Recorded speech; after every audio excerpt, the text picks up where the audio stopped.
बिस्मिल्लाहिर्रहमानिर्रहीम। कैसे हैं भाई आप लोग? रटना नहीं समझना है। Uploads on request number 13, first year physics, vectors, chapter number 2, lecture 5, part 1। उसका पार्ट 1 हम करने जा रहे हैं। Seems to be very easy but actually the most difficult concept, unit vector, अब हम करने के लिए जा रहे हैं। कॉपी पेंसिल ले लीजिए, लेक्चर को नोट करना है और मुस्कुराते रहना है। किसकी रिक्वेस्ट पर है ये? शाहान अबुल ऐवान की रिक्वेस्ट पर। वेक्टर्स मैट्रिक्स से फर्स्ट ईयर के वेक्टर पे हम आ गए हैं। जिन्होंने पिछली वीडियोस नहीं देखी हैं वो लाजमी देख लीजिए। ये बहुत ही अहम है पार्ट 1 इसका। ज़रा इसको समझने के लिए दोबारा मैं आपको पहले दुनिया में लेके चलता हूँ। ये रही हमारी दुनिया। आप हैरान हो रहे होंगे, सर दुनिया में लेके जा रहे हैं आप, डेफिनेशन बताइए, मसला हल कर दीजिए। भाई रटने थोड़ी को बैठे हैं, डेफिनेशन बताइए मसला हल हो गया। नहीं, पूरी दुनिया में चलते हैं। जिस दुनिया में हम रहते हैं, आप अपने घर में रहते हैं, आपका घर कहाँ है? आपके शहर में। आपका शहर कहाँ है? आपके प्रोविंस में। आपका प्रोविंस कहाँ है? आपके मुल्क में। आपका मुल्क कहाँ है? आपकी कॉन्टिनेंट में। आपकी कॉन्टिनेंट कहाँ है? आपका कॉन्टिनेंट यहाँ है, अर्थ। कितने कॉन्टिनेंट है भाई? 7 कॉन्टिनेंट है, जिसमें से 6 पर इंसान आबाद हैं, एक पर रहते नहीं, जिसको अंटार्कटिका कहते हैं। वहाँ पर रिसर्च सेंटर हैं। तो 6 बर्र आज़म हैं, 6 कॉन्टिनेंट हैं जहाँ पर हम रहते हैं। इन सब जगहों पर बाकी क्या है? पानी है। आप पानी के अंदर चले जाएं, ठीक है, ज़मीन के ऊपर देखें, 6 कॉन्टिनेंट पे देखें, 7वें कॉन्टिनेंट, आपको जगह जगह क्या नज़र आएंगी? आपको चीज़ें नज़र आएंगी। सर ये कौन सी मुश्किल बात है? चीज़ें नज़र आएंगी, ये तो हमें पता है। हमें, हम जिस रूम में बैठे हैं यहाँ भी ढेर चीज़ें पड़ी हुई हैं। तो ये जितनी भी चीज़ें हमारे इर्द गिर्द पड़ी हुई हैं, ये 2 कैटेगरीज की हैं, या तो ये लिविंग थिंग है या ये नॉन लिविंग थिंग। तो हमारी अर्थ पर 2 ही किस्म की चीज़ें अवेलेबल हैं, या तो लिविंग थिंग है या नॉन लिविंग थिंग है। बिल्कुल सही कहा आपने। लेकिन हम इससे आगे बढ़ना चाहते हैं। क्या? ये जो जितनी चीज़ें आपके इर्द गिर्द हैं, यानी कि आप खुद, मैं जो आपके सामने खड़ा हूँ, ये जो मार्कर आपको नज़र आ रहा है, ये जो आपको बुक नज़र आ रही है, मैं नज़र आ रहा हूँ, ये हाथ नज़र आ रहा है, हर चीज़, थिंग, किसी भी स्टेट में हो, सॉलिड हो, लिक्विड हो, गैस हो, या इनके आगे हम पार्टिकल्स की तरफ चले जाएं, मॉलिक्यूल्स की तरफ, एटम्स की तरफ, आयंस की तरफ, कहीं भी मैक्रोस्कोपिक वर्ल्ड से माइक्रोस्कोपिक वर्ल्ड की तरफ भी चले जाएं, वहां पर आपको चीजें जो बिखरी हुई नजर आएंगी वो 3 डायमेंशंस में नजर आएंगी। 3D 3 डायमेंशंस में नजर आएंगी आपको। 3D कैसे? मैं अभी बताता हूँ। इस मार्कर को देखिए। क्या इस मार्कर की लंबाई नहीं है? लेंथ जिसको हम कहते हैं। बिल्कुल सर, इस मार्कर की लंबाई भी है। क्या इसकी विड्थ नहीं है, चौड़ाई नहीं है? बिल्कुल सर है। क्या इसकी हाइट नहीं है? बिल्कुल है सर, हाइट भी है। ये जो 3 चीजें हैं, लेंथ, विड्थ और हाइट, यही तो 3D कहलाती हैं, 3 डायमेंशंस। तो जितनी चीजें हैं आपके इर्द गिर्द, जरा ध्यान से सुनिएगा, सिखा रहा हूं आपको बहुत मुश्किल कॉन्सेप्ट बहुत आसान करके। जितनी चीजें आपके इर्द गिर्द बिखरी हुई हैं, लिविंग थिंग या नॉन लिविंग थिंग, उनके वजूद जो हैं, उनकी बॉडीज जो हैं, जैसे कि ये मार्कर को ले लें, इसी को, ये भी 3 डायमेंशंस में, इस मार्कर का वजूद भी 3 डायमेंशंस में बिखरा हुआ है, लंबाई में भी, चौड़ाई में भी, ऊंचाई में भी। समझ में आ गई बात? इनको हम 3D कहते हैं, लेंथ, विड्थ एंड हाइट। ठीक है सर, ये तो हमें पता थी बात। आगे क्या है? आगे चलते हैं। इसी लेंथ, विड्थ और हाइट को हम एक और तरह से रिप्रेजेंट करते हैं। किस तरह से? कोऑर्डिनेट सिस्टम के जरिए। मिटा दूं इसको। कोऑर्डिनेट सिस्टम जिसको हम कहते हैं। कोऑर्डिनेट सिस्टम में क्या होता है? कोऑर्डिनेट सिस्टम में ये होता है, ये हमारे पास एक्स एक्सिस है, ये हमारे पास वाई एक्सिस है। अभी मैंने कहा कि चीज़ों की बात की जाती है तो लंबाई में भी चीज़ों का वजूद बिखरा हुआ है, चौड़ाई में भी, ऊंचाई में भी, लेंथ, विड्थ और हाइट में भी। ये एक्स एक्सिस आपकी क्या है? ये लेंथ है। और ये वाई एक्सिस क्या है? ये आपकी विड्थ है।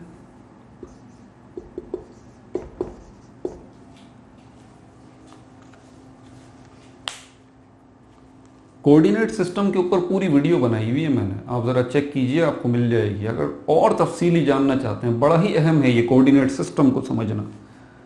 कोऑर्डिनेट सिस्टम को समझना इंतहाई अहम है अगर आप वेक्टर्स को समझना चाहते हैं।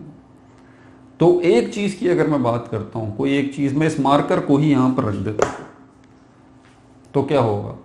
मुझे ये कोऑर्डिनेट सिस्टम बताएगा कि ये मार्कर जो है इसकी लेंथ कितनी है, यानी कि एक्स एक्सिस में ये कितना मार्कर आगे निकला हुआ है, ये वाई एक्सिस में कितना आगे निकला हुआ है, इसकी चौड़ाई कितनी है। लेकिन एक एक्सिस अभी भी रह गया जिसको हम क्या कहते हैं, जिसको हम जेड एक्सिस कहते हैं। जेड एक्सिस ये क्या है हमारे पास, ये हमारे पास हाइट आ गई। ये 3 एक्सिस, तो 2 एक्सिस में बात करना तो फिजूल ही है, 2 एक्सिस तो होते ही नहीं है ना। चीज़ों की अगर हम बात करें, देखिए मुश्किल बात नहीं बता रहा। साइंस में क्या है हमारे पास साइंस में क्या करते हैं हम, चीज़ों से मुताल्लिक ही बातचीत करते हैं ना। दुनिया में मौजूद चीज़ों से मुताल्लिक ही साइंस है ना, इससे बाहर तो नहीं है ना भाई। या अगर ज़मीन से बाहर सूरज पे चले जाएं या गैलेक्सीज में निकल जाएं, वहाँ पर भी वो भी तो चीज़ें ही हैं ना, उनका भी तो वजूद है ना। वो भी तो लंबाई चौड़ाई ऊंचाई में उनका वजूद बिखरा हुआ है ना। तो सारी चीज़ें आपके इर्द गिर्द जब लंबाई भी रखती हैं, चौड़ाई भी रखती हैं, ऊंचाई भी रखती हैं, 3D हैं, तो ये फिर कोऑर्डिनेट सिस्टम 2 एक्सिस नहीं हो सकता। इसको 2 एक्सिस हम रखते हैं कुछ वजूहात की बिना पर, क्योंकि कुछ क्वांटिटीज़ हमारे पास ऐसी होती हैं जिनकी ये हाइट जो है वो ना होने के बराबर होती है, या हाइट को हम कंसीडर नहीं करना चाहते, तो हम जो है वो वाई एक्सिस और एक्स एक्सिस को सिर्फ लेते हैं। समझ में आ रही है बात आपको? यहाँ तक तो बात क्लियर हो गई। मैं आपको 3D से इसके ऊपर लेके आया हूँ, बात समझ में आ गई। अब हम चलते हैं एक और फैक्टर की तरफ, बल्कि आगे बढ़ने से पहले ये मैंने दूसरी एग्जाम्पल दी है, अब एक और एग्जाम्पल दे देता हूँ। मिटा दो इसको, मिटा दीजिए। एक और एग्जाम्पल आपको मैं देता हूँ। आप जिस रूम में बैठे हुए हैं, मेरी ये वीडियो देख रहे हैं, उस रूम को देखिए, कैसा है वो रूम? ऐसा है सर। आप कहाँ पर बैठे हैं? आप यहाँ पर बैठे हुए हैं। सॉरी, आपको मैंने थोड़ा अच्छा नहीं बनाया, लेकिन आप यहाँ पर बैठे हुए हैं। तो मैं आपको कहता हूँ आप रूम के बीच में आ जाइए, तो अब यहाँ तो मेरे लिए बनाना थोड़ा सा मुश्किल होगा, अब आपको अपनी इमेजिनेशन में देखना होगा। आप रूम के बीच में आ गए, ठीक है, सपोज करें रूम खाली है, आप रूम के बीच में आ गए। मैंने कहा हाथ खोल लीजिए, आपने हाथ खोल लिए। मैंने कहा सामने डिस्टेंस है कुछ, आपने कहा हाँ सर सामने भी डिस्टेंस है। मैंने कहा पीछे कुछ डिस्टेंस है, आपने कहा पीछे भी है। मैंने कहा सीधे हाथ की तरफ कुछ डिस्टेंस है, आपने कहा सर यहाँ भी है। मैं यहाँ भी जा सकता हूँ, मैं यहाँ भी जा सकता हूँ, मैं यहाँ भी जा सकता हूँ, और मैं यहाँ भी जा सकता हूँ। बिल्कुल सही बात है ना। मैंने कहा आप आगे जा सकते हैं, हाँ आगे भी जगह है, पीछे भी जगह है, दाएं भी जगह है, बाएं भी जगह है। इसका मतलब अप नहीं है, ये याद रहे, अप नहीं कहा मैंने कहा लेफ्ट या राइट। ये लेफ्ट और राइट को रिप्रेजेंट कर रहा है। तो इसका मतलब आप जो है वो आगे भी जा सकते हैं, पीछे भी जा सकते हैं, राइट भी जा सकते हैं, लेफ्ट भी जा सकते हैं। सही हो गया? बस क्या कहानी खत्म? आगे पीछे, लेफ्ट राइट? नहीं भाई, 2 जगहें अभी बाकी हैं। कौन सी? अब मैं क्या कहता हूं आपको, अब मैं कहता हूं कि अपने इमेजिन में दोबारा देखिए। आप रूम के बीच में जो खड़े हुए हैं यहां पर, अब आप क्या कर रहे हैं? अपने इमेजिन में देखना है, ठीक है। आप हवा में उठ रहे हैं, हवा में उठ रहे हैं, और कहां पर आ गए आप? रूम के बीच में आ गए। अब मैं यहाँ तो बना नहीं सकता, प्रॉब्लम ये 2D है, ये सरफेसिस जो हैं ये 2D होती हैं, इस पर बाद में बात करेंगे। बहरहाल, तो मैंने कहा कि आप हवा में उठ रहे हैं। अब हवा में आप उड़ गए, ठीक है। कहाँ आ गए आप? छत के और फर्श के बीच में आप हवा में रुक गए। कहाँ रुक गए आप? छत के और ज़मीन के बीच में हवा में आप रुक गए। अब मैंने कहा कि आप आगे जा सकते हैं, आपने कहा जा सकता हूँ। पीछे जा सकते हैं, आपने कहा पीछे भी जा सकता हूँ। मैंने कहा लेफ्ट जा सकते हैं, आपने कहा लेफ्ट भी जा सकता हूँ। मैंने कहा राइट जा सकते हैं, आपने कहा राइट भी जा सकता हूँ। मैंने कहा अप जा सकते हैं, आपने कहा हाँ सर अभी छत दूर है, मैं अप भी जा सकता हूँ। फिर मैंने कहा कि आप डाउन जा सकते हैं, मैंने कहा मैं डाउन भी जा सकता हूँ। कितनी चीज़ें हो गई, ज़रा गौर कीजिएगा, बहुत अहम चीज़ समझा रहा हूँ। क्या है हमारे पास? राइट, लेफ्ट, ये बहन भाई हो गए, और फॉरवर्ड यानी कि आगे और पीछे, बैकवर्ड, ये दूसरा पेयर बन गया। तीसरा पेयर क्या बना, ऊपर और नीचे, यानी कि अपवर्ड और डाउनवर्ड, अपवर्ड और डाउनवर्ड। दो का पेयर ये बन गया, दो का पेयर ये बन गया, दो का पेयर ये बन गया। टोटल कितने हो गए, 6 हो गए। कितने हो गए, 6। अब मैं आपको एक और चीज बताऊं बड़ी अहम। ये जो भी मैंने आपको थॉट एक्सपेरिमेंट करवाया अभी के अभी, कि आप आगे भी जा सकते हैं, पीछे भी, अप भी जा सकते हैं, डाउन भी। अब हम दोबारा ज़मीन पर चलते हैं और ज़मीन पे बिखरी हुई सारी चीज़ों पर थोड़ा सा गौर करते हैं, तो हमें एक बात नज़र आती है बड़ी ही अहम, कि चीज़ें सिर्फ लंबाई, चौड़ाई और ऊंचाई में बिखरी हुई नहीं है, बल्कि उनका एक एक्सिस और भी है। जी, उलझ तो नहीं गए, मुस्कुराइए। हाँ, बताता हूँ कि चीज़ों की सिर्फ लंबाई, लेंथ नहीं है, लेंथ और विड्थ और हाइट सिर्फ यही नहीं है, बल्कि इस लेंथ जो है इसका भी पेयर है, जो विड्थ है उसका भी पेयर है, जो हाइट है उसका भी पेयर है। सर कौन सा पेयर है, ये तो हमारे बड़े अच्छे से समझ में आ गई, आपने जो अभी बात समझाई थी। ये पहले वाली बात भी बिल्कुल समझ में आ गई थी। ये जो अब आप इन्हीं 3 को मजीद आगे लेके जा रहे हैं, वो कैसे, ये लेंथ देख लीजिए आप जरा, इस लेंथ को कनेक्ट कीजिए इस राइट और लेफ्ट से, तो लेंथ जो है वो आगे भी है, लेंथ पीछे भी है, सॉरी लेंथ राइट पर भी है, लेंथ लेफ्ट पर भी है। इसको इसके साथ इक्वेट करते हैं, तो लेंथ हमारे पास 2 हो गई। इसी तरह फॉरवर्ड, आगे और पीछे आप जा रहे हैं, तो फॉरवर्ड और बैकवर्ड, इसको हम विड्थ कहते हैं। तो विड्थ जो है वो आगे भी है, विड्थ जो है वो पीछे भी है। ठीक है। तीसरा है अपवर्ड और डाउनवर्ड, इसको हाइट को लेते हैं। तो हाइट ऊपर भी है और हाइट नीचे भी है, तो हाइट भी हमारे पास 2 हो गई। यहां तक सिर्फ जहन में रखिए।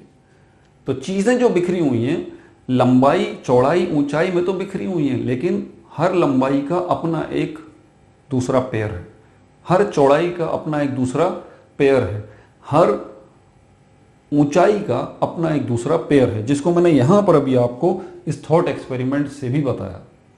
अब हम चलते हैं उसी कोऑर्डिनेट सिस्टम की तरफ।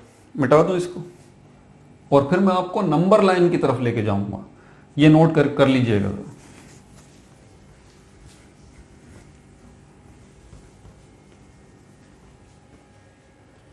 दोबारा इसकी तरफ आते हैं। ये हमारे पास y एक्सिस है ना, और ये हमारे पास x एक्सिस है, और ये हमारे पास क्या है, z एक्सिस।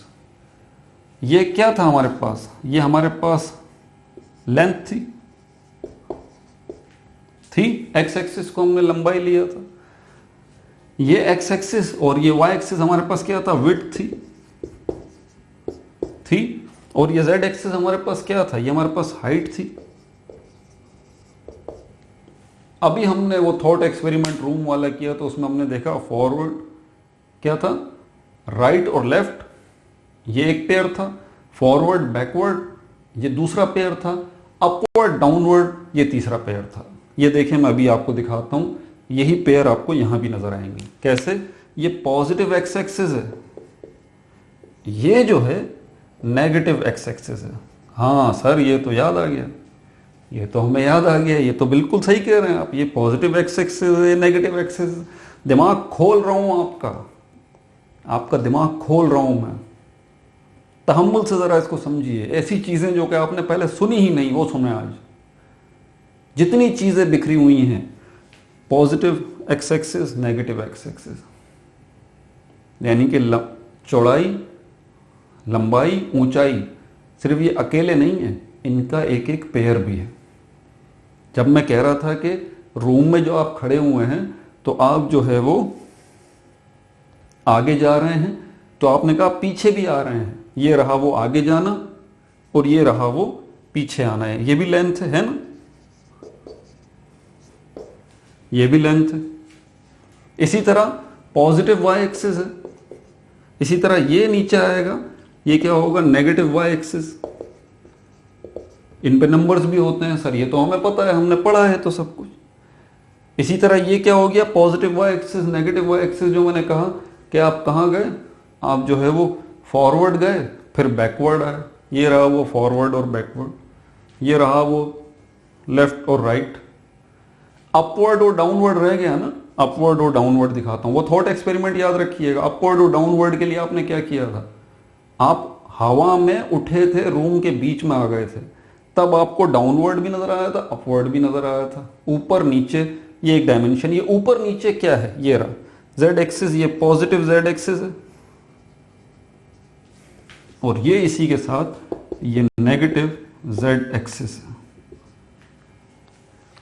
बात समझ में आ गई। ये जो 6 एक्सिस मैंने आपको दिखाए हैं हमारी जमीन पर, अब दोबारा जमीन की तरफ चलते हैं। हमारी जमीन पर जितनी चीजें बिखरी हुई हैं, ये जो आपको मार्कर नजर आ रहा है, ये आगे भी है, पीछे भी है, लेफ्ट भी है, राइट भी है, अप भी है, डाउन भी है। ये बुक जो है ये आगे भी है, पीछे भी है, लेफ्ट भी है, राइट भी है, अप है, डाउन भी है। समझ में आ गई बात। जितनी चीजें हमारी कायनात में बिखरी हुई हैं सब इन 6 एक्सिस में डिवाइड हुई हुई हैं।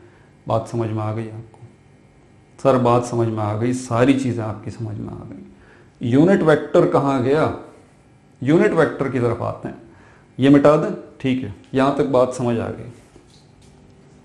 जल्दी नहीं कीजिएगा, मैं दावा नहीं करता कि मैं आप लोगों को समझा पाऊंगा, ये नहीं, मैं अगेन दावा नहीं करता। वेक्टर्स पे तो मैं दावा करता ही नहीं हूं कि आपको समझा पाऊंगा, नहीं, आपकी अपनी मेहनत है।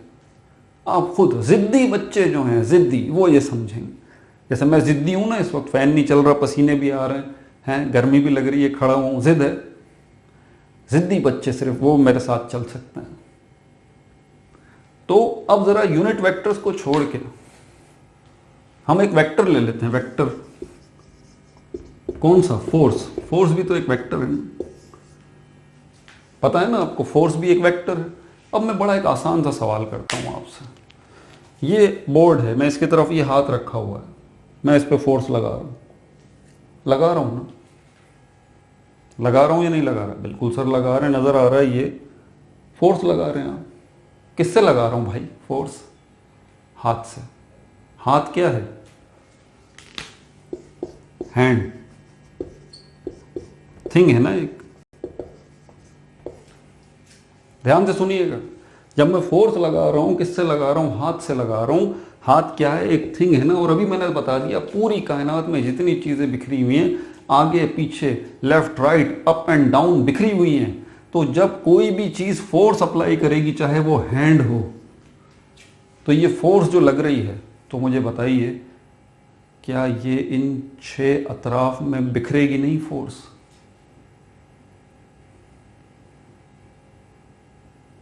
सर क्या बोल रहे हैं? हमने तो देखा है फोर्स आगे जा रही है, फॉरवर्ड लग रही है।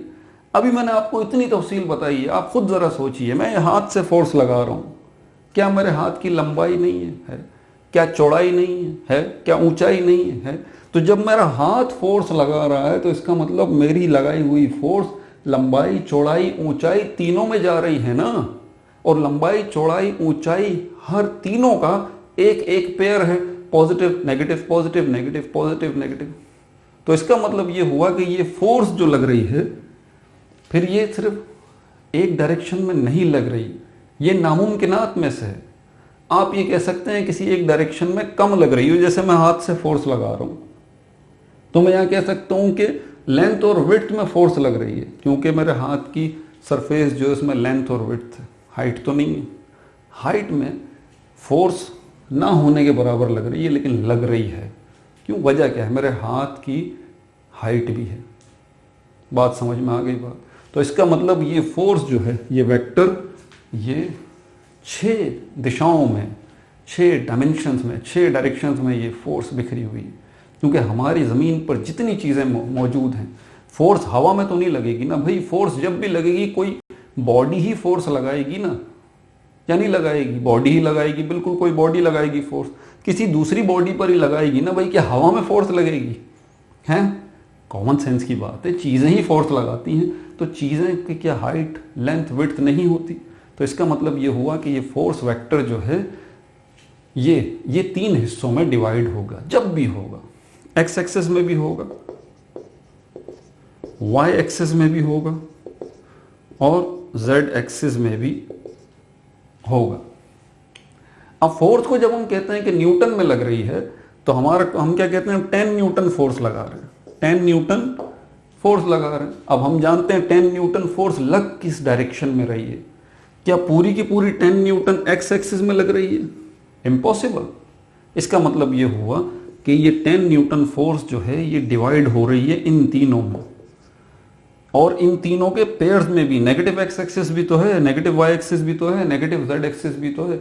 वहां पर भी पॉइंट में न्यूटन जा रहा होगा, लेकिन जा जरूर रहा होगा। ये 10 पूरा का पूरा इन 6 दिशाओं में डिवाइड हो रहा है जाके। बात समझ में आ गई यार? अब यूनिट वेक्टर की तरफ चलते हैं। यहां तक तो क्लियर हो गई बात। यूनिट वेक्टर मिटा दूं इसको, क्योंकि यूनिट वेक्टर में आगे बात आती है ना। यूनिट वेक्टर में क्या बोलते हैं बता देता हूं आपको। यूनिट वेक्टर में हमारे पास आई, जे और के आता है ना। ये आई जे क्या है? आई जे के क्या है? ये आई एक्स जे वाई के जेड तीनों प्लस होते हैं ना, तीनों प्लस होते हैं ये, और एक वेक्टर हम बोल देते हैं ये। अब कुछ समझ में आ रहा है इसका मतलब? ये हम कहते हैं, इसको हम कहते हैं F I X F J Y और ये एफ के जेड। अब समझ में आ रही है बात कि एक वेक्टर को 3 हिस्सों में क्यों दिखाया जा रहा है? क्योंकि ये एक वेक्टर एफ फोर्स जो है ये इन 3 हिस्सों में डिवाइड है। अब ये तीनों पॉजिटिव हैं, F I X F J Y और एफ के जेड तीनों पॉजिटिव हैं। ये नेगेटिव भी हो सकते हैं, F I X minus F J Y. अब आप समझ गए होंगे जब ये माइनस में आ रहा है तो यकीनन ये किस डायरेक्शन में जा रहा है? वाई की नेगेटिव वाई एक्सिस में जा रहा है इसका ये हिस्सा, और माइनस एफ के जेड हो रहा है। समझ में आ रही बात? पहले वाले को हमने पॉजिटिव रख लिया। अब इस वेक्टर की मैं अगर बोलता हूं कि 10 न्यूटन इसकी मैग्नीट्यूड है, तो समझ जाइए कि इस वेक्टर की अगर मैग्नीट्यूड 10 न्यूटन है तो ये 10 न्यूटन किस डायरेक्शन में है भाई? ये आपको बताएंगे। ये यूनिट वेक्टर्स कहलाते हैं। यूनिट वेक्टर्स का काम ये है कि वो जो वेक्टर होगा उसकी जो मैग्नीट्यूड होगी, कोई भी हो, भले फोर्स हो, चाहे डिस्प्लेसमेंट हो, एक्सेलरेशन हो, वेलोसिटी हो, कोई भी हो, तो वो यकीनन जो है वो हमारे पास क्या होगा कि वो अब ये 10 न्यूटन जो हमें बता रहा है वो टोटल बता रहा है, सम है। वो इसका कुछ हिस्सा तो एफ आई एक्स होगा, कुछ हिस्सा इसका एफ जे वाई होगा, कुछ हिस्सा इसका एफ के जेड होगा, इसी तरह कुछ हिस्सा हो सकता है इसका माइनस। अब समझ में आ रही है बात आपको? तो ये सारा का सारा सिस्टम इसलिए जनरेट किया गया है। इनको यूनिट वेक्टर्स कहते हैं। तो यूनिट वेक्टर्स का काम क्या है? यूनिट वेक्टर्स का काम यह है कि ओरिजिनल वेक्टर जो है उसकी मैग्नीट्यूड जो है, उसकी मैग्नीट्यूड किस एक्सिस में कितनी लग रही है, ये यूनिट वेक्टर का काम है। सर ये कौन सी डेफिनेशन बताइए? ये तो किसी ने बताई नहीं आज तक। हमें तो डेफिनेशन पता लगती है यूनिट वेक्टर की। क्या कहते हैं? जिसकी मैग्नीट्यूड 1 हो, उसकी तरफ भी आता हूं, जिसकी मैग्नीट्यूड 1 हो। समझ में आ गई बात आपको? उसकी तरफ भी आता है। यहां तक बात क्लियर हो गई? मिटा दो। अब इसकी डेफिनेशन की तरफ, इसकी तरफ दोबारा आऊंगा, मिटा दो। हो सकता है पार्ट 1 करना ही ना पड़े, बल्कि करेंगे। यूनिट वेक्टर क्या है? ये इसकी डेफिनेशन जो आपकी बुक में लिखी हुई है वो ही बता देता हूं अभी। ये लिखी हुई, a vector A in any given direction whose magnitude is unity is referred to as unit vector। इसकी मैग्नीट्यूड जो है एनी डायरेक्शन,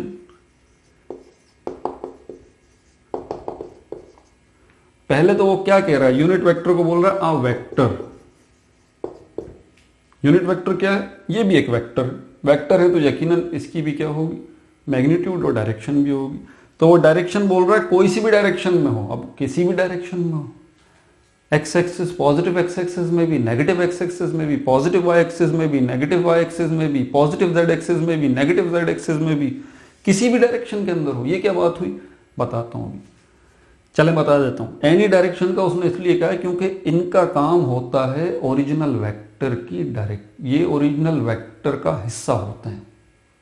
क्या होते हैं ये, ओरिजिनल वेक्टर का हिस्सा होते हैं। ये ओरिजिनल वेक्टर जिस तरह से अभी हमने एफ को देखा था ना, कितना था 10 न्यूटन, और उसके बाद हमने इसको डिवाइड किया था किसके अंदर, हमने इसी को लिखा था इस तरह से। अब यहां पर कुछ नंबर्स हैं, एग्जाम्पल आगे करेंगे ना तो फिर ये क्लियर हो जाएगी बात। इसमें हमारे पास एफ एक्स आई था प्लस एफ वाई जे था प्लस एफ जेड के था, ये था। तो डायरेक्शन बहरहाल ये है कि ओरिजिनल वेक्टर जो होगा, ओरिजिनल वेक्टर ये उसी का हिस्सा है। कैसे हिस्सा है ये बताता हूं मैं भी आपको। बहरहाल यूनिट वेक्टर क्या, a vector any direction, magnitude इसकी क्या होगी, मैग्नीट्यूड इसकी 1 होगी। ठीक हो गया भाई, मैग्नीट्यूड इसकी 1 होगी। अब यहां पर इसके फॉर्मूले की तरफ चलते हैं, फिर हम इसकी एग्जाम्पल करेंगे ना। जब वेट कीजिएगा, इसके पार्ट 2 में मैं इसकी एग्जाम्पल जब करूंगा ना, तब मैं खुल के बात करूंगा। और मजीद खत्म नहीं हुई है कहानी, अभी तो शुरू हुई है, अभी तो हम बुक के मुताबिक चल रहे हैं। ठीक है, तो ये यूनिट वेक्टर की डेफिनेशन हो गई। ठीक है, मिटा दो इसको, मिटा दीजिए।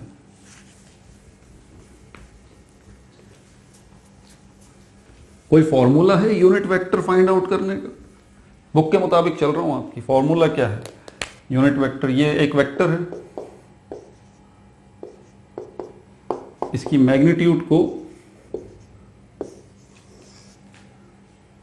ये जो आपको ए कैप नजर आ रहा है, इसको हम कैसे पढ़ते हैं, ए कैप आप बोल लें या इसको ए हेड बोल लें। ये किसको रिप्रेजेंट कर रहा है, it represents unit vector, it represents unit vector. किसको रिप्रेजेंट कर रहा है, ये यूनिट वेक्टर को रिप्रेजेंट कर रहा है। एफ किसको रिप्रेजेंट कर रहा है, एफ जो है वो एफ वेक्टर की मैग्नीट्यूड को रिप्रेजेंट कर रहा है। देखें एफ के ऊपर कुछ भी नहीं बना हुआ, समझ में आ रही है बात। अब मैथमेटिकली बड़ा आसान है, यूनिट वेक्टर का फॉर्मूला चाहिए तो ये एफ जो है इसको निकाल के यहां ले आए आप। एफ जो है वो इस ए के साथ यानी कि यूनिट वेक्टर के साथ मल्टीप्लाई की फॉर्म में है, तो यहां क्या होगा, डिवाइड की फॉर्म में आ जाएगा ये रहा। और यहां पर ये आपके पास फॉर्मूला बन गया किसका, यूनिट वेक्टर का। समझ में आ गई बात। अच्छा, ये फॉर्मूला भी आ गया।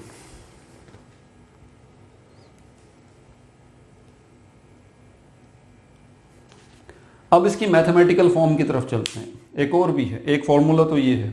ठीक है, नोट कर लिया, मिटा दो इसको।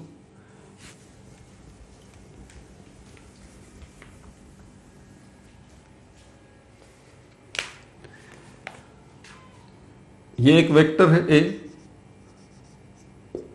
ठीक है, ये ए एक्स आई प्लस ए वाई जे प्लस ए जेड के,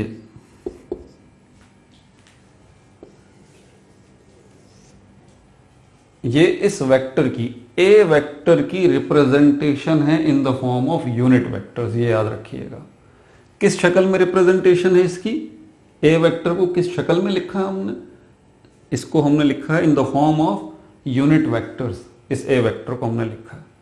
अब इसकी मैग्नीट्यूड अगर हमें फाइंड आउट करनी है, सिंपल अगर ए हम देखेंगे तो इसके लिए क्या करना पड़ेगा आपको, ये रहा फॉर्मूला, ये हमारे पास लिखा है ए एक्स स्क्वायर। अभी सिर्फ फॉर्मूला बताऊंगा, पार्ट 2 में बात होगी एग्जाम्पल के साथ तफसील से। ए एक्स स्क्वायर प्लस ए वाई स्क्वायर प्लस ए जेड स्क्वायर।